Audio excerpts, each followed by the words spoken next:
Water Safety in Buildings. My name is Holly and I'm part of the professional development team here at IIRSM. In this webinar, Martin Ronceray, Technical Director at AMVMR Consulting, will provide an introduction into open and closed water systems found at both work and home. Before I hand over to Martin, there are just a couple of housekeeping type things that I need to run through first. So first of all, you'll be on mute for the duration of the webinar. However, if you have any questions, please feel free to type these in the chat function on the bottom right-hand corner of the screen, and we will pick those up at the end of the presentation.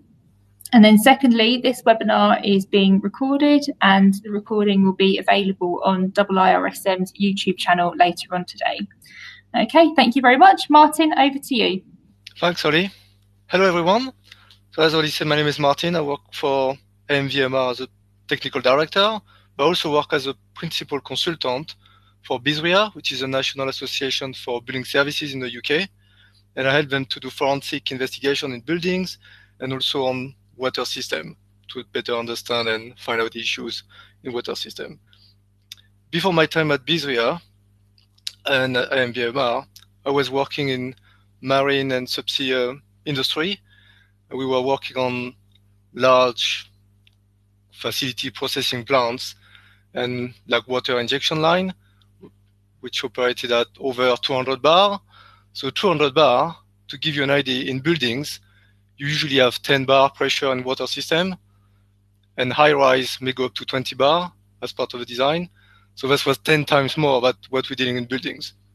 So very high safety requirement and caution to be taken into account. But today I'm talking about buildings.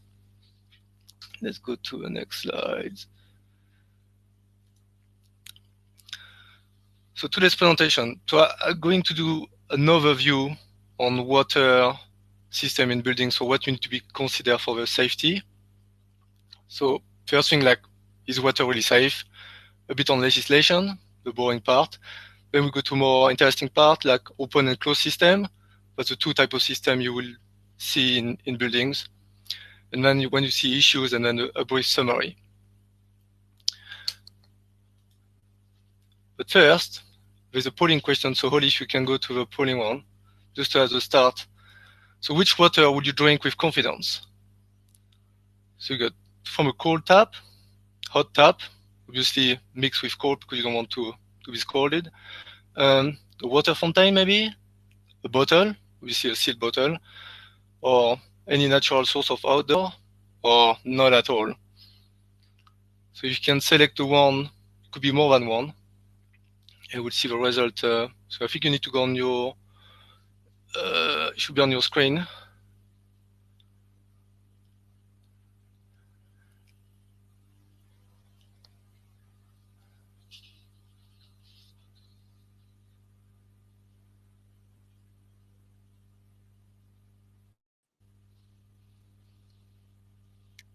Right, I'll end the voting. I don't know, do you see any, let's see what we get. So these are our results. From a bottle seems to be most popular. Can you see it on the screen? So, can you see those, Martin?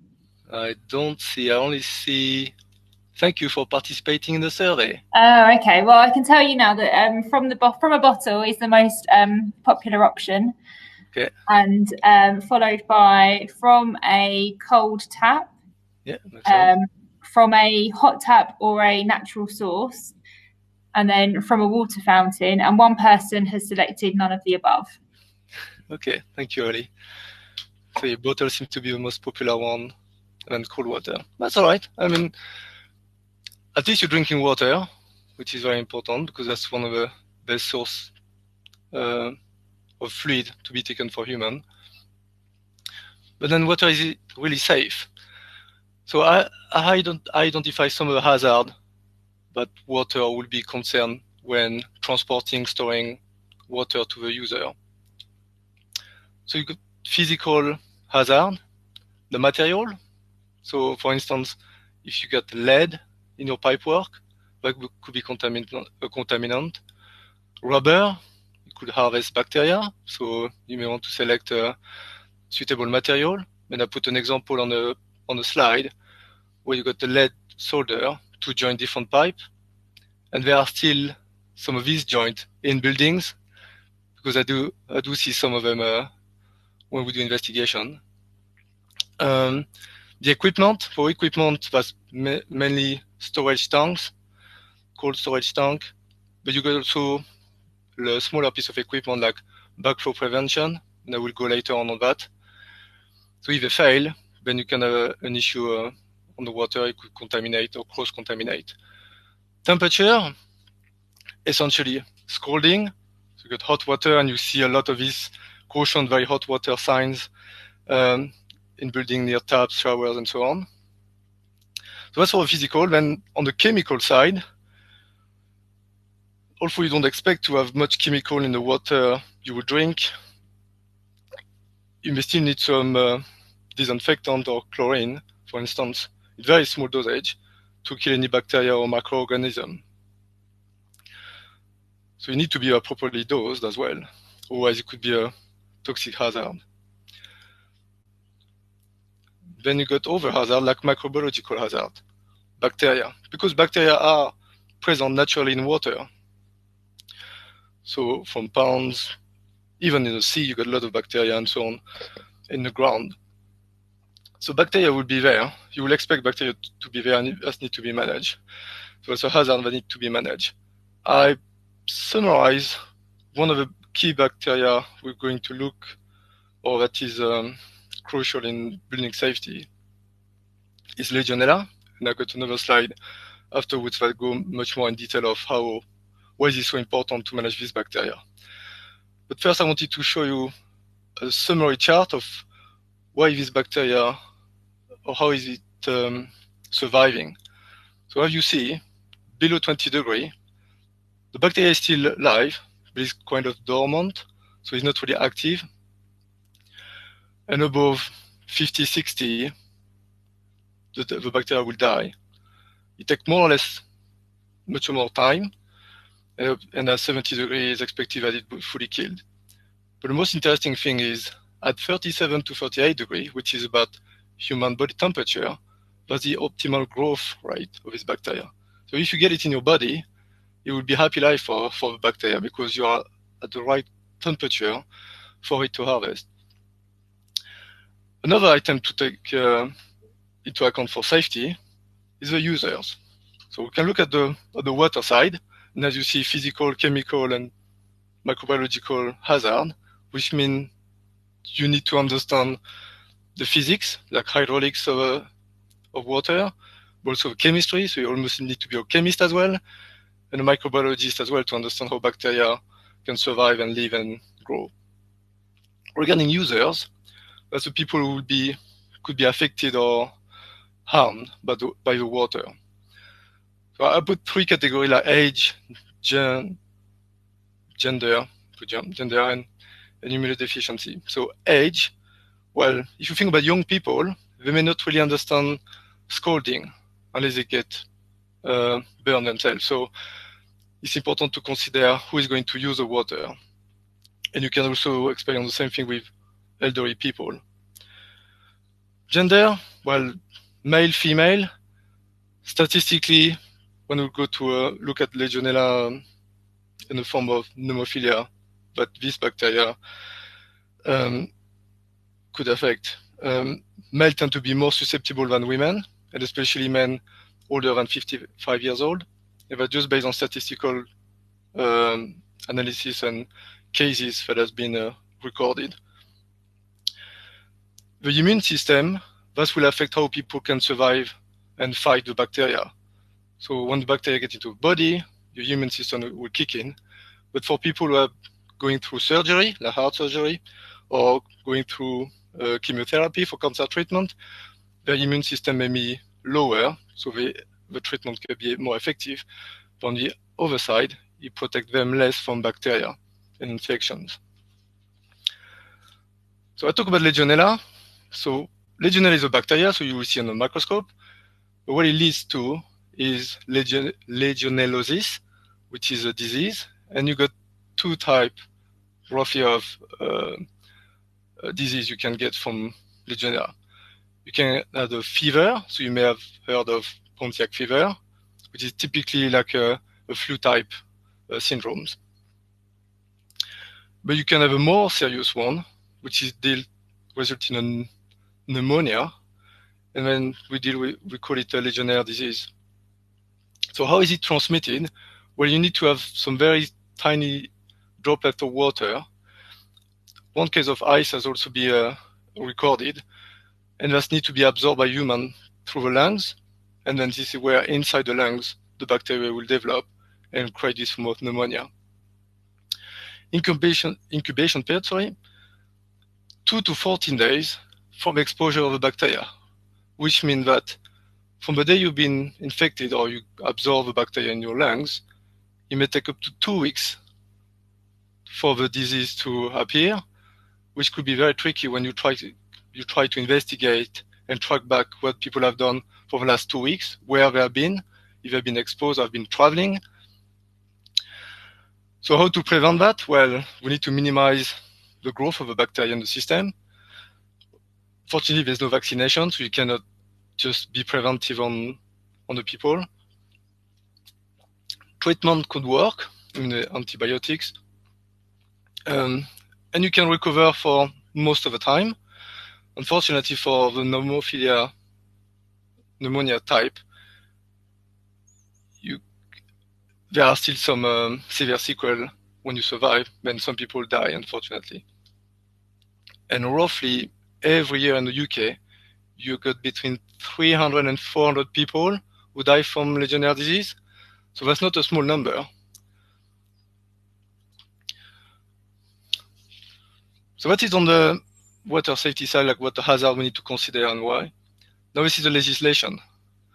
So I summarize how the UK legislation is organized. So on top you got the acts that are issued by the Parliament or orders. Then you got regulation that are derived from the act, so they are much more specific. Then you got code of practice, some are approved code of practice, so that's where it should be followed or give you a much more practical code of practice, practical approach of how to implement the regulation. And then you got industry guidance and standards. So most of the acts that are or that will be relevant to water safety in buildings, I've listed them here. So obviously you got the Water Act and Industry Act, because that's where the water comes from, that feeds into the building. Health and safety at work, that could be applied to any business activity in the building. So companies, office, retails, all this will be covered by that. It will also cover landlords, so people who are renting the house, that's part of a business activity. So that will also fall part of this act. Housing Act for housing association, food safety, if you got retail in the building, and obviously they use water. So that's the act. Then the regulation, there are much more because there are more specific aspects of the law, because they cover, for instance, the private supply to a building, the water quality. So water quality, that's where you will find the level of contaminants, like bacteria, metals, and so on, that are acceptable in the water supply. Water fitting, what kind of material you can use. The management of health and safety at work, that's where you ask or require to do a risk assessment, and I will come later on that. The building regulation, there are several parts. The two key ones related to water are part G and L. The workplace health and safety welfare regulation, that's where you got welfare, so where you need to provide toilets, facilities, for instance, so that you're going to use water. The COSH, that's really when you're going to use chemicals, or because of the risk of bacteria in the water, this also falls under COSH, especially Legionella. And as you want to manage the bacteria and you may use biocide, and then you need to use a biocide product regulation to be compliant. Also, if the building has evaporative condenser or cooling towers, you have under the notification of the regulation to comply. All these documents, they can be found on the legislation.gov.uk, and they are downloaded for free. Now the code of practice. So code of practice will be example or much more detailed guidance on how to comply with the law and regulation. So on Legionella, the Health and Safety Executive, HSE, in the UK, they develop an approved code of practice, which is L8. There's also one on chemicals, L5. And then they develop additional guidance, so SHG 274 in different parts to cover cooling towers, domestic hot and cold water, over water system. The 282 is related to spa and pools, and 179 for the landlords. Then when you talk to healthcare, the Department of Health and Social Care have developed separate guidance, the HTM. British Standard as well, they develop a code of practice. So one has been recently updated, which is BS 8580, which is related to risk assessment for Legionella control. And then if you're dealing with swimming pool, you may want to go to the PewTag website and download their code of practice, because it got very informative and practical guidance on how to manage the water in pool and swimming pools.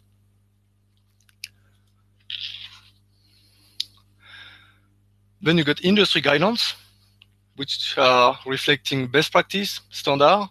So you got the British Standard Institute to publish several documents. So they cover thermomixing valve, water sampling, design, installation, testing, disinfection and cleaning, and so on of the water in buildings. The BSRIA guide, they tend to cover more commissioning, cleaning, flushing, maintenance, but also Legionella risk assessment and logbooks for a facility manager. The CPC guide are more on public health and plumbing. Again, HSE they have published industry guidance, essentially on Legionella. And then you got over from Institute for Water Treatment, and also the World Health Organization. They have published 2 guidance on water safety in building and guidelines for drinking water quality. So when you say you're drinking water from a bottle, that's where the WHO will be also consider. So some interesting point that the regulation are defining is different category of water. So we split into 5 categories. So category 1 is wholesome water. That's the water you should get from your tap. The cold tap, I should clarify. And that complies directly with the Water Industry Act. Now, from this cold water, if you heat it, so you get hot water, that falls under category 2 because there's an aesthetic change in the quality of the water. So the taste may have changed, the appearance or the odor. Now, if you start to add chemicals, you may fall under category 3, especially if you add glycol or sodium hypochlorite, bleach into it. So it could become toxic. And if you add a lot of chemicals or pesticide and other corrosion inhibitors and things like that, that would be a category 4. And the 5th category is really for very dangerous water. So you may have radioactive element in it. So as usually when in lab, when they do testing, they may reject some of the water. There will be a category 5 water, or they store it. There may be blood as well in pathogenic case, like butcheries. They will reject blood, so that would be contaminated, and it would be category 5. And also, if there is any fecal or human waste in the water that could be stored and then processed later on, that would be category 5 as well.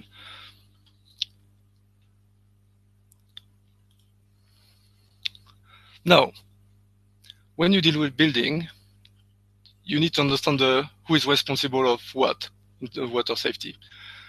And basically you got two entities, the water undertaker or the water supplier. So the organization, company will be supplying water to the building.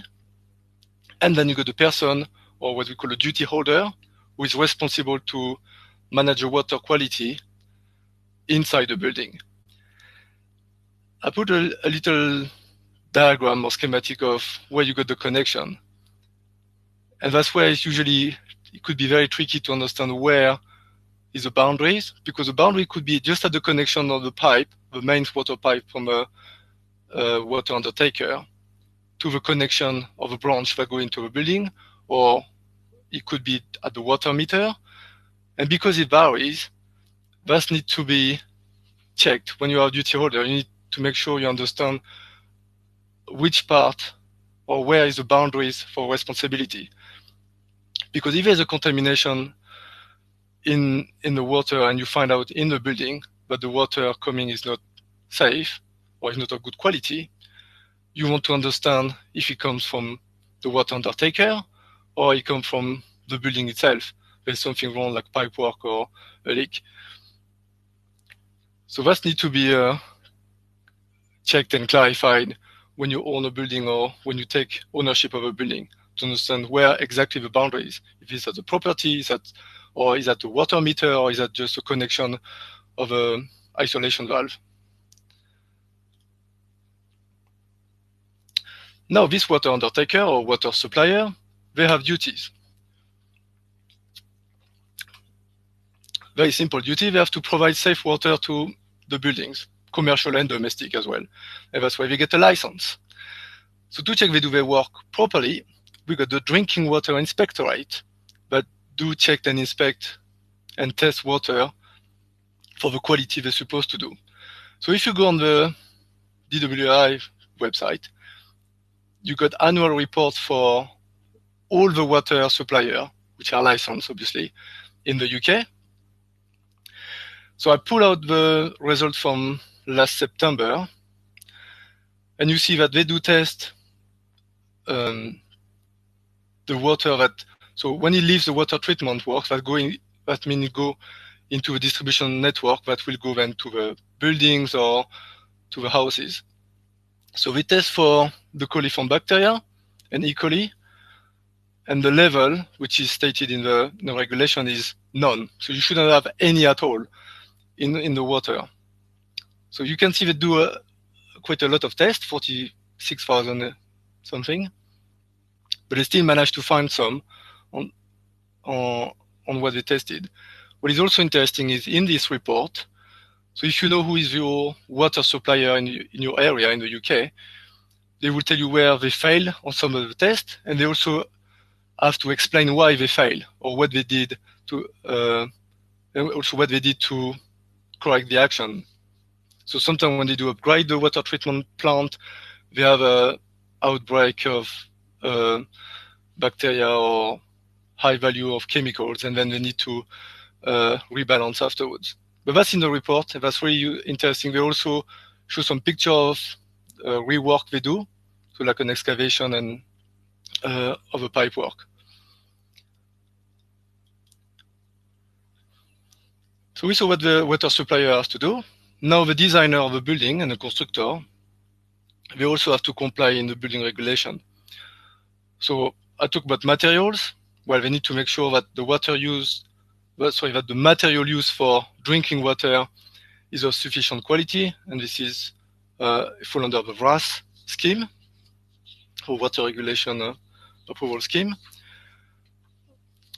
They also have to prevent water when it's stored to exceed 100 degrees, because we're dealing with liquid water. If you go above 100 degrees, you're dealing with steam. So that's a completely different scenario and configuration. They have to provide system for expansion and safe charge, because as you heat water, it will expand. And when you get cold, it will still have a high density. And that's particularly important for closed water system. So basically, you need to install expansion vessel pressurization units to manage the variation in volume of the water. cold and hot. And then the preventing backflow. So that's essentially to prevent cross-contamination or contaminated water, used water to go back in the clean water of the mains. There's over 25, 26 different solutions. I only picked up the two most common ones. So the first one is an air gap. You will typically see it on a break-in tank, and that's approved up to category 5. So if you remember when I introduced earlier the different fluid category, that's why it will apply, because it will help you to select which backflow prevention system or solution will be suitable depending on the fluid category you are dealing with. So Cat 5, you can use a air gap like you will see on most of the tanks. If you use a reduced pressure zone valve or RPZ, that's suitable up to category 4. And all these solutions, they need to be inspected every year and tested for the RPZ as well. Because if they fail, then you can have cross-contamination. So it's important that they are maintained properly.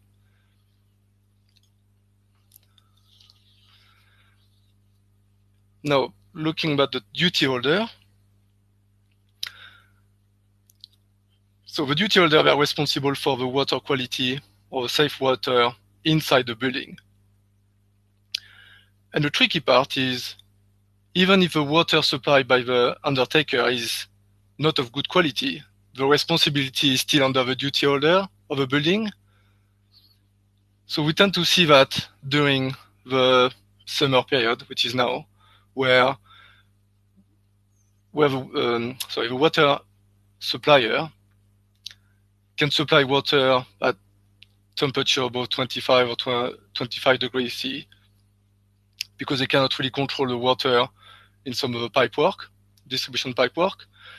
But then the duty holder, they try to keep the cold water below 20. So if you remember from the chart with Legionella, under 20 degrees, the bacteria is kind of dormant, so you want to maintain your cold water cold. But because your incoming water may be above 25, you cannot really do anything about that. So you still need to find a way to manage when it gets into a building, how to keep the water cold and safe. So as part of a requirement, the duty holder has to register any cooling tower, evaporative condenser with local authorities. There's a regulation dedicated to that. They also have to appoint a responsible person. And this responsible person, they must have sufficient competency and authority to manage the risk of a water system in a building.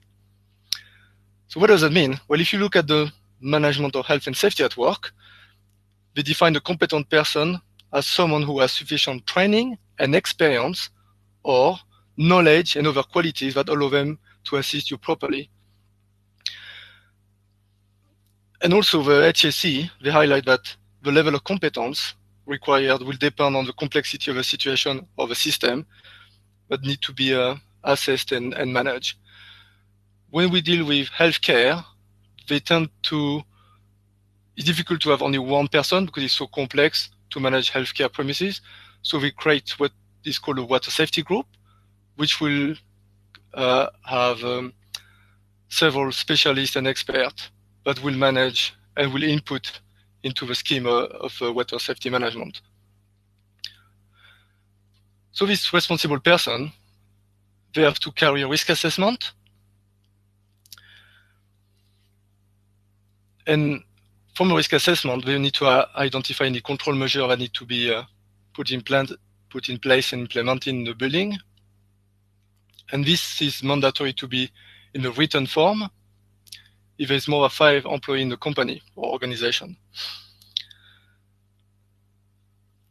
One thing that the health and safety executive says is to conduct a risk assessment, the person must be competent as well. So technically, your responsible person could also be your risk assessor. And that's particularly valid for simple water system. And there is an example in the approved code of practice L8 on Legionella, where I give you, if you have a small and simple water system in the building, you don't need to take particular control measure or precaution unless, but it's still important to review risk assessment regularly in case there is any change to the water system, or if there is any reason to suspect that the risk assessment is not valid anymore. So that's why risk assessment tend to be, they may be done once, but they need to be reviewed and they need to be kept up to date. Which is the last point, is to keep records. It's very important to keep records, because if I go to the next slide, when you get, if you do break the law or you are in breach of material, the HSE can come and visit, and they may assess and say, are you compliant? You can issue an enforcement notice, and there will be fee for intervention. So HSE inspector will charge you for the time they spend, also the time they spend to write a letter and an enforcement notice. To give you an idea of the cost they charge, we updated it earlier this year, and they charge £154 an hour as a fee for intervention. So if you come a full day, that's quite a lot of money to spend, but need to be paid, and also you need to pay within 30 days. So it's very important to be compliant. So if you found, or the organization is found to be breaking the law, that's considered to be a criminal offense and prosecution. If you don't have any evidence or be able to defend you, and you're found guilty, the organization may be fined, and you can see some cases. So on the HSE website, on the health and safety literature, the IRSM website, they also publish cases of people being fined because they breach the law on health and safety, particularly on Legionella. So organizations get fined, but also they could be sentenced, like prison, to company directors and duty holders. And some people think that they are protected by the insurance, the liability insurance, public indemnity insurance, but it doesn't work when it comes to criminal. However, if it's a civil case, so you're sued by negligence or breach of duty, and you're found liable, so similar, you have no evidence or you cannot prove that you did everything that is reasonable and practicable to prevent a breach or someone to be harmed, you may have to pay damages or compensation, and then hopefully if you have an insurance that covers that, they can pay, but you still need to pay a premium for that. And if you find not guilty or not liable, then that's fine, you can walk, but it's still a hard time to go through all that when you're on breach or you found not being compliant. So to briefly summarize what the building owner should consider is have someone responsible for water safety, and it could be a group of people, like a water safety group. Have risk assessment, have records, keeping record is essential, and have a scheme of control to maintain water safe for user, and also check design and modification. Holly, can we go to the polling? I got another polling question. Yeah, thank you. So in a building, which water system do you think would be the most critical? Taps and showers, storage tank, recreational installation like fountains, decorative. Recreational installation is mainly pools and spa. Decorative ornamental is more fountain. All the equipment for cleaning or fire protection, or your central heating and cooling system. So which one do you think will be the most critical and where we should focus the management and where the risk would be higher?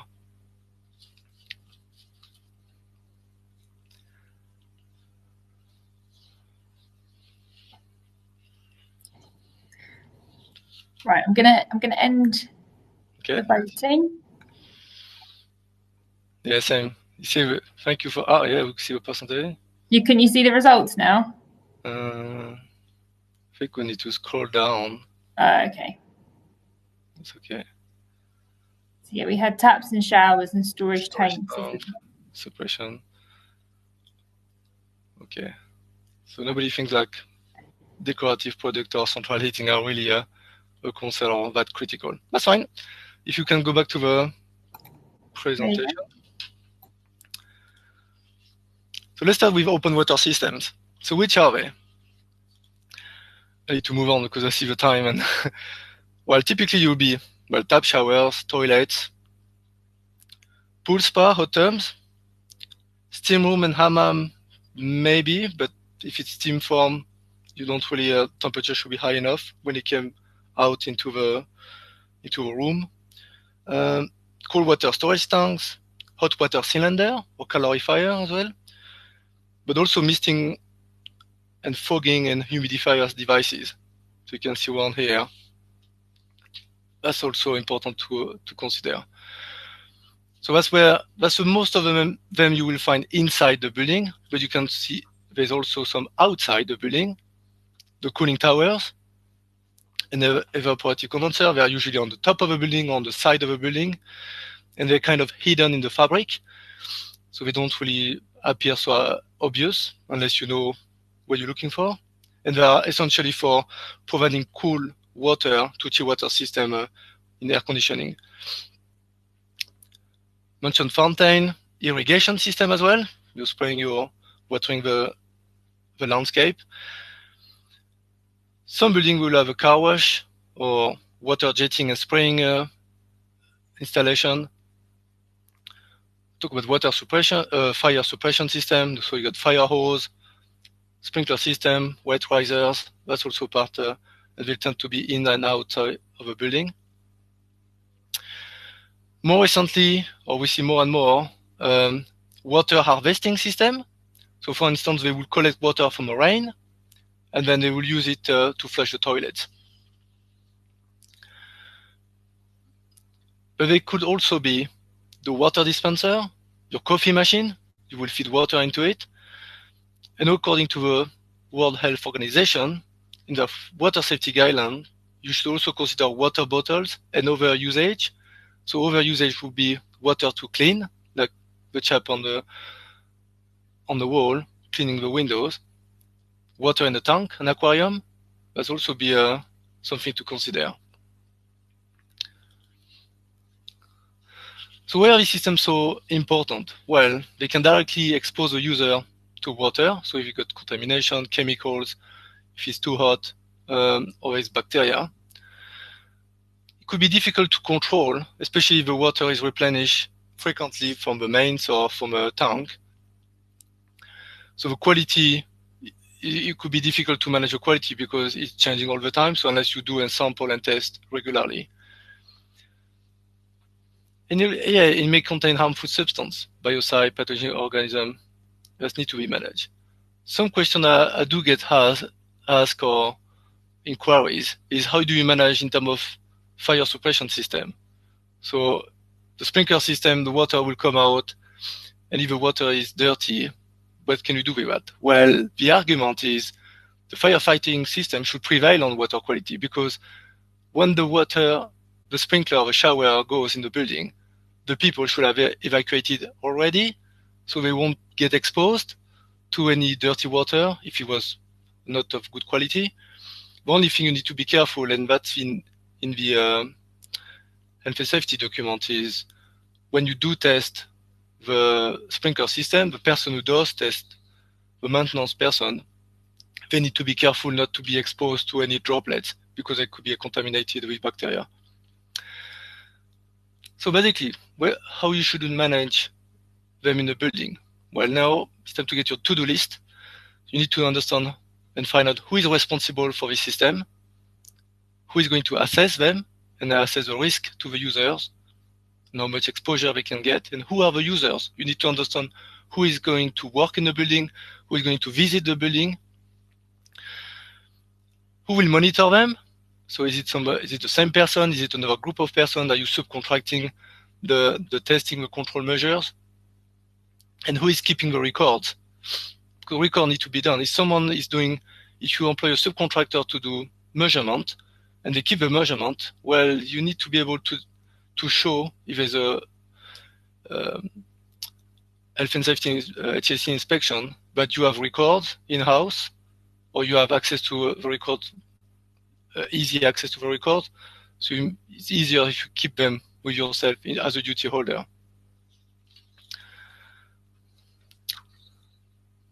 So what typically we would consider? Well, temperature. So if you remember the chart on the survival chart for Legionella, keep the water cold and the hot water hot. So typically cold water will be below 20 degrees C and hot water above 50, 55, depending if it's healthcare. And if you store it, it should be above 60 degrees. Keep the system clean, especially cooling tower packs, cold water storage tanks, hot water cylinders. Check the filters, cartridge, the bags, and also check the water dispenser filters.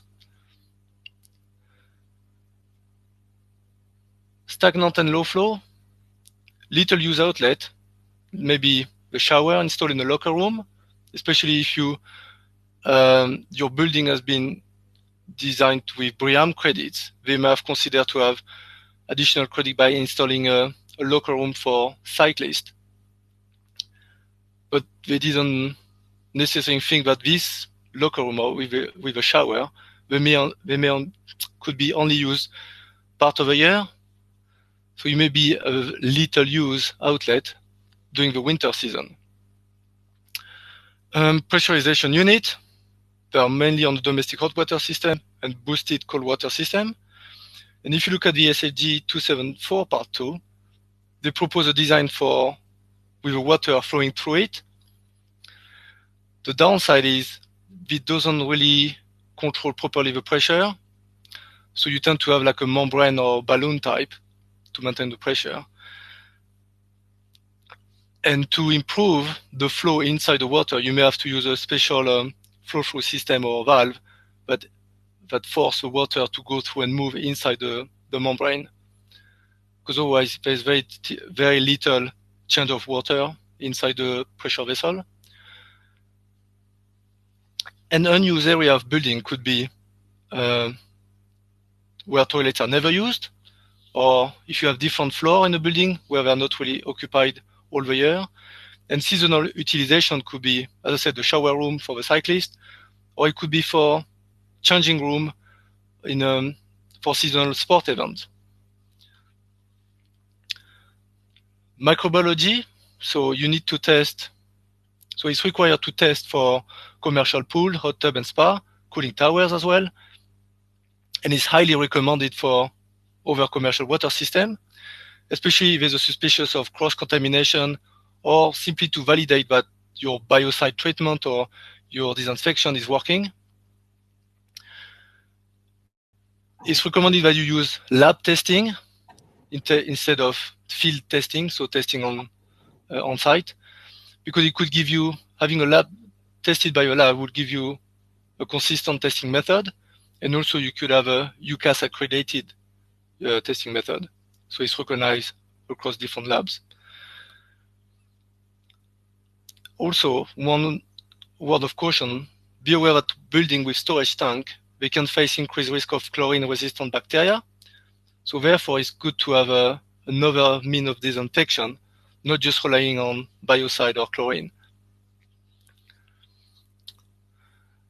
So the next one, that's a video, Holly, with the example of how you will check that in-service is working properly. Bear with me one moment. Sound on this video. Okay.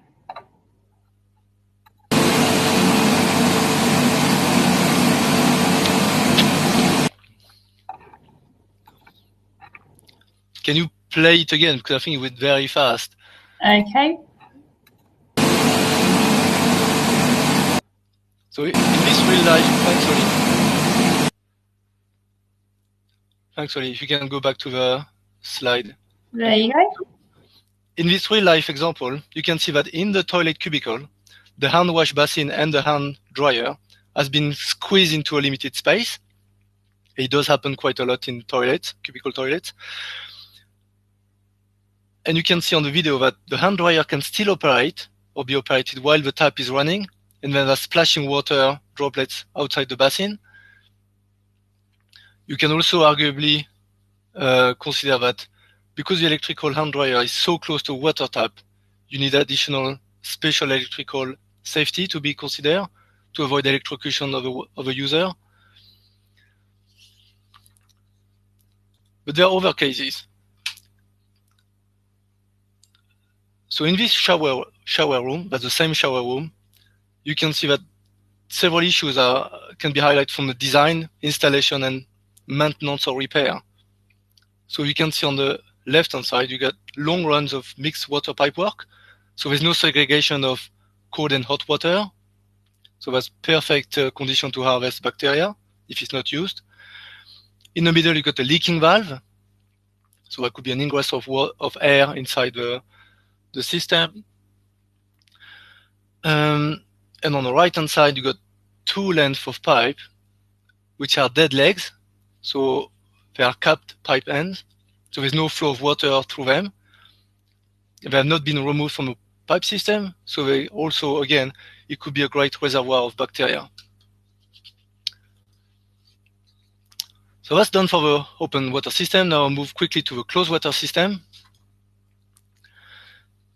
So usually there are space heating and cooling system in the building. So radiators, fan coil units, cassette, trench heating, radiant panels, the heat plate exchanger, the chill beams. You can also consider ground and air source heat pumps and solar heaters as well, become popular now.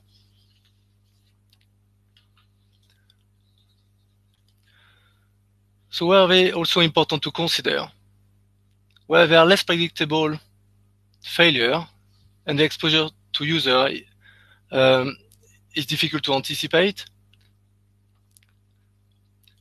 They could be more difficult to monitor because there is no an easy access to sample. On the open water system, the water is coming out, so it's kind of easier to take a sample of water from a tap, showers, fountain, and so on. The closed system, they are closed, so they're not meant to be open at some point. So unless you got drain cocks or special sampling point, for instance, in the plant room, it could be quite difficult to sample. And they can contain much more harmful substances, high-level microorganism, biocide, inhibitor, antifreeze, and oxygen scavenger, and so on. So how should you manage them? Well, pretty similar way as the open system.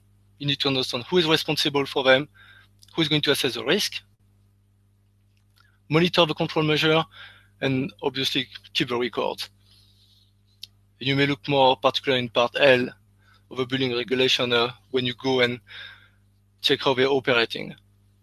Which aspect should you monitor or manage? Very similar. So although keeping the temperature is not directly relevant because it's more for heating or cooling the space of a building, but it's important to keep cleanliness, maintain clean water, so it's also improving the efficiency or maintaining the energy performance of the system, keeping water moving, because stagnant and low flow rate areas are more likely to promote microbiological growth and corrosion, especially if the control relies on chemicals like biocide and inhibitor, because they need to be uniformly distributed around the system. So when you got stagnant area, they may not see any chemicals like biocide or inhibitors. Again, if you think about your heating system, it's not really used for months during the summer period, or your cooling system being at rest during the winter season, in which state do you think you're going to find them when you're going to need them the next season? So that need to be managed in between. Testing, same thing. You want to test to have an idea of if the level of bacteria is or corrosion is acceptable in the system. Using laboratory with UCAS accreditation give you a reassurance that the test is done consistently.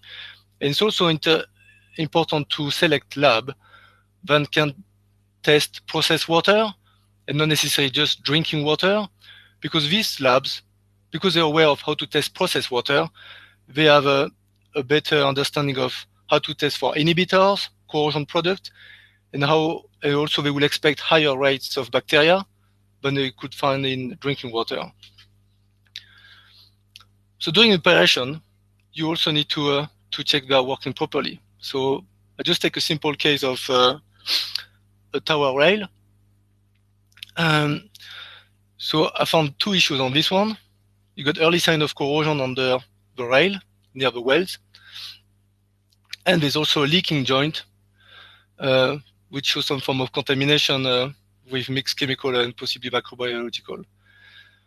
So the issue with a leaking joint is it could be a point of entry for oxygen, and oxygen in your system, a closed system, that will result in more corrosion to the steel component. Same, a microbiological growth could also result in localized corrosion, and some of the byproducts of bacteria could be ammonia, and ammonia is quite detrimental because it promotes stress corrosion cracking in brass component and joints. So it can lead to a valve cracking. So when you start having issues, what should you do? So if you find that you got your cold water is not that cold, or your hot water is coldish, should you shut it down? Or if the system is found dirty or contaminated, and it's usually easy to observe on open water system, you can see that the water is not that clean or transparent. But what about closed water system, where you cannot really see the color of the water? Also, when you inspect and find leaks or sign of corrosion, or if you do test the water and your lab come back with some positive or high count of bacteria, what should you do? Well, my advice would be investigate. Hiding your head in the sun won't help solving the issue or resolving the fault in your water system. So stop procrastinating. Just do it. You may want to consider the golden hour consideration. This is taken from police investigations, from crime scene. They say within the first hour, this is where you can get the most of the evidence and the information.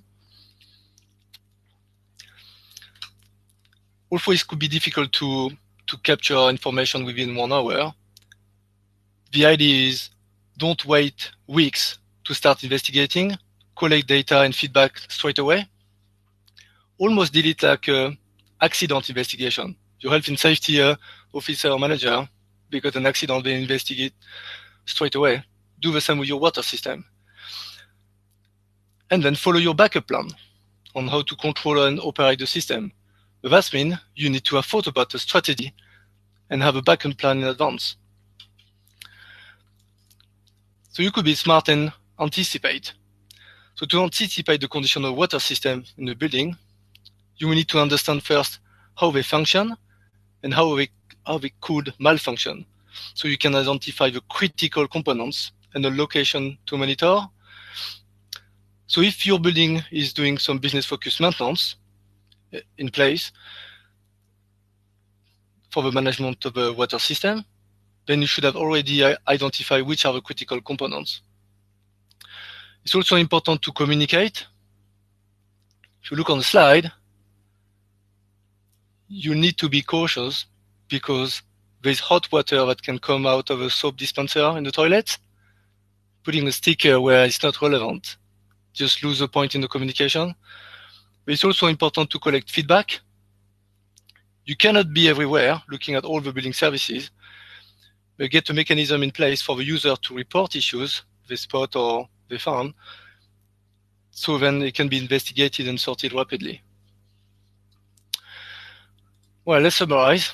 We're getting the time now. Well, water in building, they must be managed all year long, like nature will do with a river flowing through the mountains. A strategy must be in place to manage the risk of poor water quality, so you don't harm user and you don't break the law. Monitor particularly the temperature, cleanliness, stagnant and low flow rates. and the microbiological level, because it's difficult to control something that you cannot see or feel. And finally, have a backup plan, so you know what to do when you get the issues. And for people who know a bit about Legionella, you may have recognized the Bellevue Stratford Hotel in Philadelphia. That's where, in 1976, there was the American Legion 200th anniversary. And in this building, they had an outbreak of Legionella pneumophilia in the cooling system, which resulted in 221 cases confirmed of Legionella disease. 34 people died, and that's actually where they decided to name this disease or this outbreak as Legionnaire disease, taking the name from a American Legion.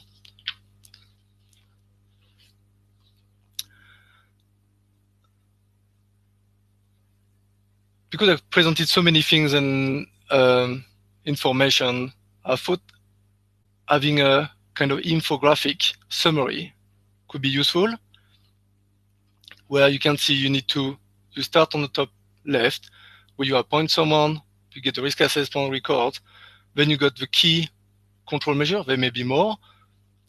They may be prioritized depending on your risk assessment.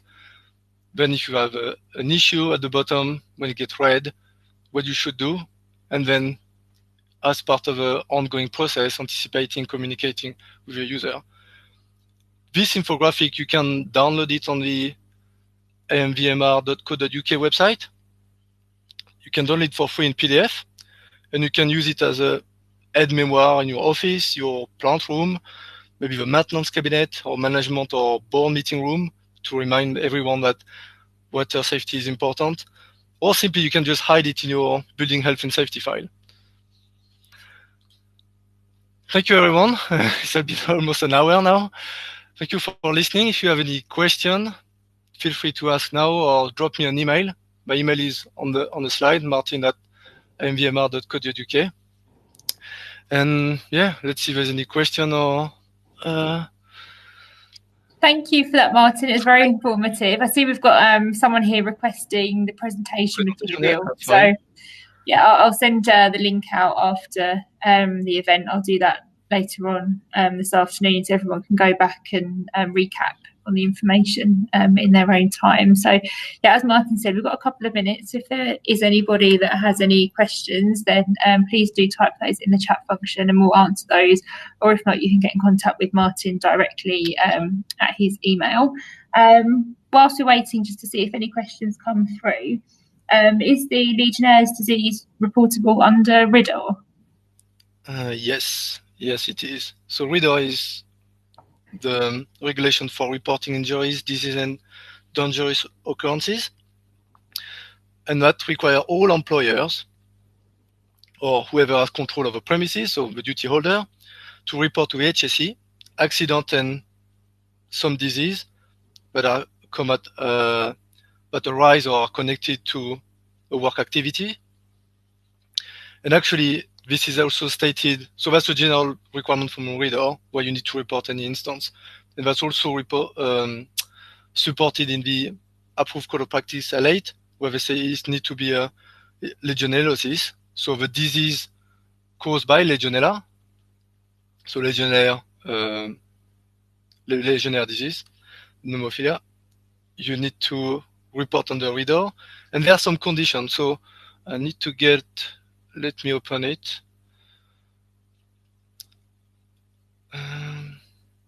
So yeah, in the ERCOP L8, they say you need to have a doctor notifying the employer.